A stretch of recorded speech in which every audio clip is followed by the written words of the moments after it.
What's happening, guys? This is Mike's Little Dragon Channel. And as I mentioned earlier, my local comic book shop was having a dollar box sale.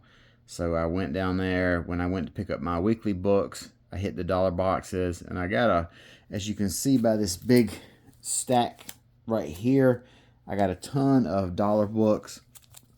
So I figured that I got so many, the guy went ahead and cut me a deal and knocked them down to 50 cents each. So that's not terribly bad at all.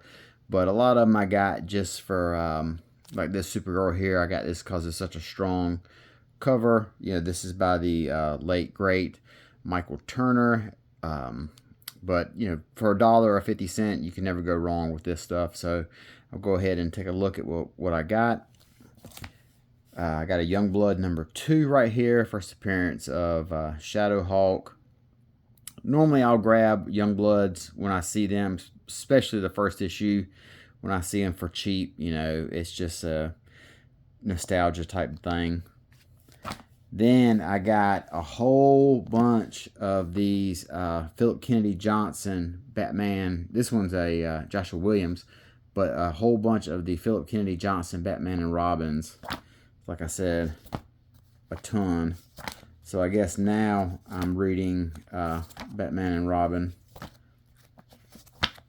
which I have heard good things about it, and I'd always put it off because, you know, like you say, you can't read everything. But you know, now I can binge all these.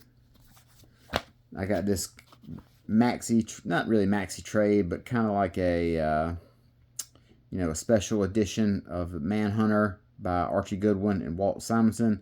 This was a story that was featured in I want to say it was Detective. It was a backup in Detective, or you know, Batman Family or something like that. And this is really one of the gems from this era. The Archie Goodwin story is pretty good. You know, you can see it's kind of like a little floppy. But the Archie Goodwin story is really good, but the shine on it is really the Walt Simonson artwork. I believe this is some really, I think that's what really helps sell it, is the Walt Simonson artwork. It really makes Archie's story, which is really good, you know, don't get it wrong, but Simonson's art really helps to elevate it. You know, just some of these pages that he draws, they just worked. Simonson and Godwin, they just worked. Godwin, whichever how it's pronounced, they just worked really well together. I have this like in a deluxe hardcover, I believe, but you know, as I said earlier, for $1 or 50 cents or whatever it is, there's no point in picking it up and reading it again, but I'm just going to get rid of it. This Monster Zero, picked up a couple issues of Marvel Age right here. For those of you who are unfamiliar with Marvel Age, this was a comic that Marvel put out, and it basically is the solicitations for their books. It's got interviews with the creators. It's got interviews with, you know, the writers, the artists, the editors. Shows some stuff that they have coming up. You know, kind of have, as like I said, see, title shipping on May 10th, for sale on May 31st. So this was kind of like their own. This was their own production, and they put it out to advertise the stuff they had coming out, and, you know, meet the creators and type of stuff. So it's very tongue in cheek, very lighthearted type of book. And on the back of it, well, on some of them anyway, they would have like a calendar. Yeah, here we go, right here. They would have like a calendar right here. This is the month of April with a bunch of little gags and stuff like that. So just kind of a very fun, little silly book Marvel did for self-promotion. Then I've got 2 issues of Mastering Kung Fu that I needed. Obviously, the condition on these is fairly poor, but I'm pick all this stuff up just for the enjoyment of reading. No speculation or, you know, intent to make a profit off of it. Here's another book that I picked up a ton of that was available. This is the Donny Cates and Ryan Ottley Hulk run. And I got issue 1 through, what is that, 12 right there? 13, 14. So 1 through 14, which is basically the whole run of it. This is some of Donny Cates' last work at Marvel before he had a bunch of couple of personal incidents, and I believe he was involved in some sort of really bad car crash that required him to take a big extended amount of time away from comics. And this is one of the last things that he worked on. I picked up issue 1 when it came out, and it didn't really grab me. It came on the heels of Immortal Hulk, and that was a real tough act to follow, I believe. So that might have had some influence on why I didn't really care for it that much. But I'll sit here and read it again for $1. This is just a random annual I had as a kid. I figured I'd pick it back up. And of course, the infamous Punisher as an Angel issue. For those of you who don't know, before in the 80s and 90s Punisher book, he ended it by taking his own life. And after he did that, he was brought back by angels or heaven or whatever you want to use the term as some sort of a hitman for demons. So it was in the Marvel Knights imprint. It is not very fondly remembered, and I think it was pretty much shit on as soon as it was launched because people loved Frank as the Punisher. And I think the last thing anybody really wanted was him as like some sort of angel with magic guns taking out demons or whatever. It was quickly ended and then ignored and not mentioned of again.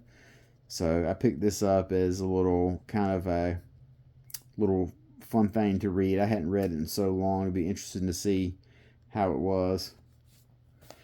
I got a cool Harley Quinn book here. Amanda Conner cover. You can never go wrong with that. I got a Joe Kelly Space Ghost 6-issue miniseries. He had all 6 issues right here. This is from the early 2000s. DC was doing a little bit with their property, their Hanna-Barbera properties.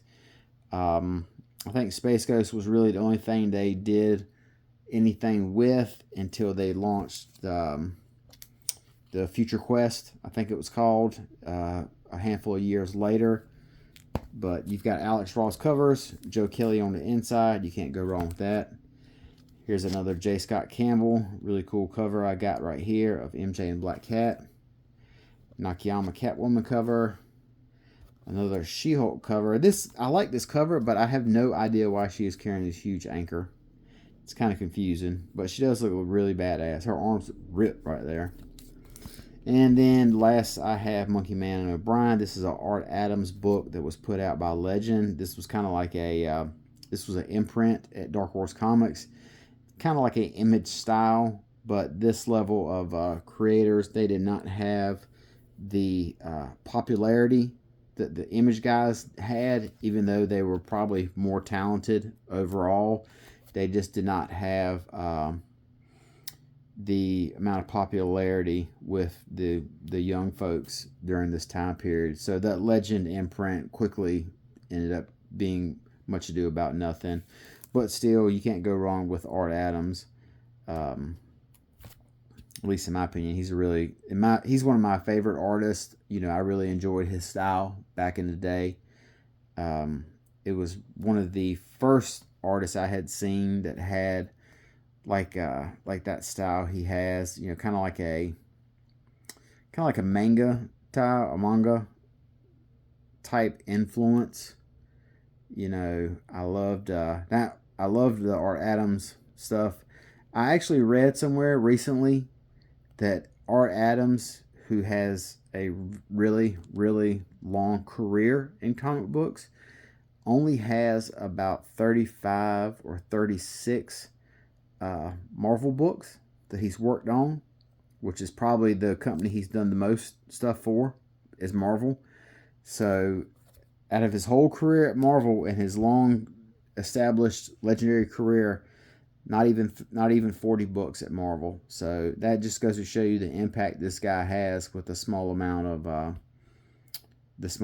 work that he's put out.